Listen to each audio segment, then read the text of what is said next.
Diddy had every room taped and bugged. Diddy had, yo, bro, can you imagine? He had every room taped and bugged. Federal prosecutors just confirmed what might be the least subtle plot twist in the Combs case yet. Orlando Brown, yes, that Orlando Brown, is officially testifying for the government. Not only that, but he apparently brought receipts in the form of voice memos recorded during multiple visits to properties controlled by Sean Diddy Combs. And no, this wasn't a few offhand clips. This is over 2 hours of audio stitched together across 3 separate holiday weekends, because nothing says festive like covert audio surveillance. The filing, which quietly slipped into the docket with all the subtlety of a fire drill, confirms Brown handed over a second mobile device, the one he didn't give up when asked to turn in his phone at the door. According to Brown, staff were collecting devices in the name of confidentiality, but he had a backup. Not for spying, of course, but for personal journaling. Sure. Then comes the FBI tech magic. Their forensic team matched the voice memos timestamps with Wi-Fi router logs seized earlier via a separate warrant. Each memo is internally time-stamped, and the FBI cross-checked those times against handshake events when Brown's secret phone pinged the premises network. Every log showed the unique hardware address of Brown's device lining up with exact times the recordings were made.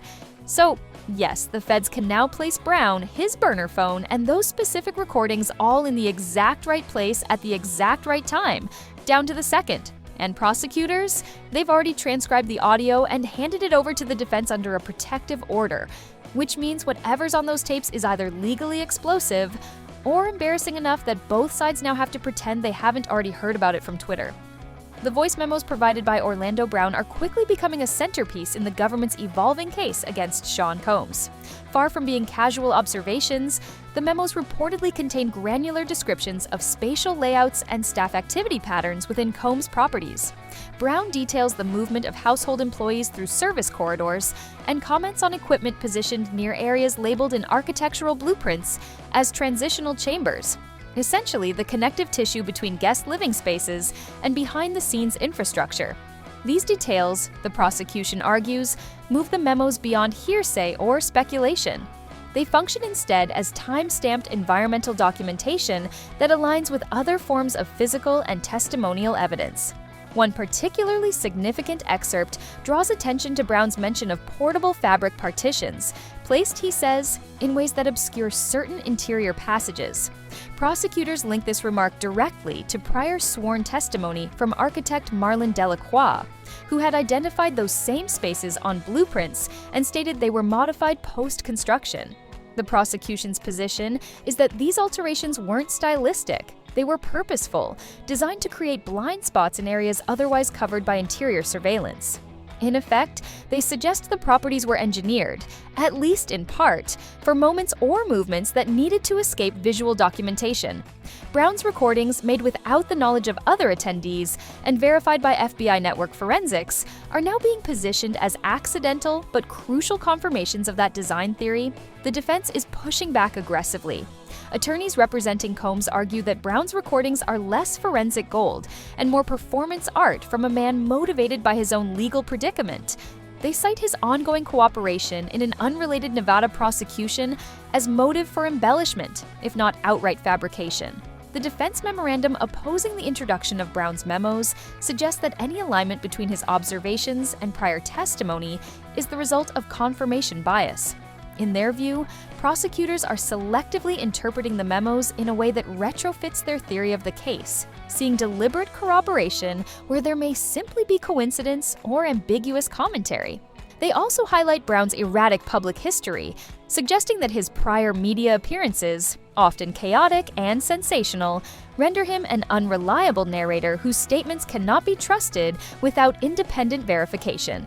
Though the FBI's digital timestamp analysis lends credibility to the memo's authenticity in terms of time and location, the defense aims to undermine the intent behind them, portraying Brown as an opportunist narrating events through the lens of a man desperate for leniency elsewhere. This conflict sets up a critical evidentiary battle.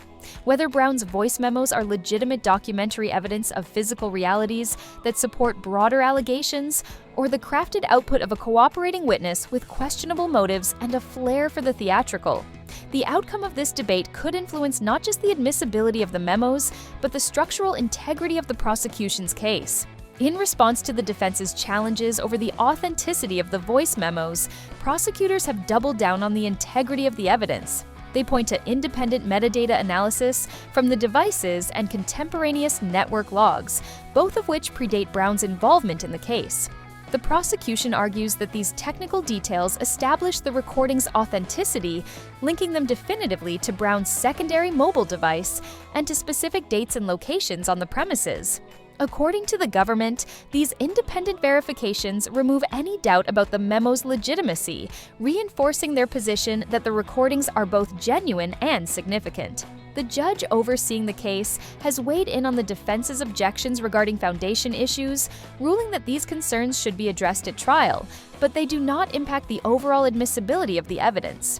As a result, the judge has scheduled Brown's testimony after the expert rebuttal phase, ensuring that the defense has ample time to challenge the validity of the memos if they wish. However, the judge's ruling ensures that, for now, Brown's voice memos will be part of the case, regardless of the defense's reservations about their authenticity.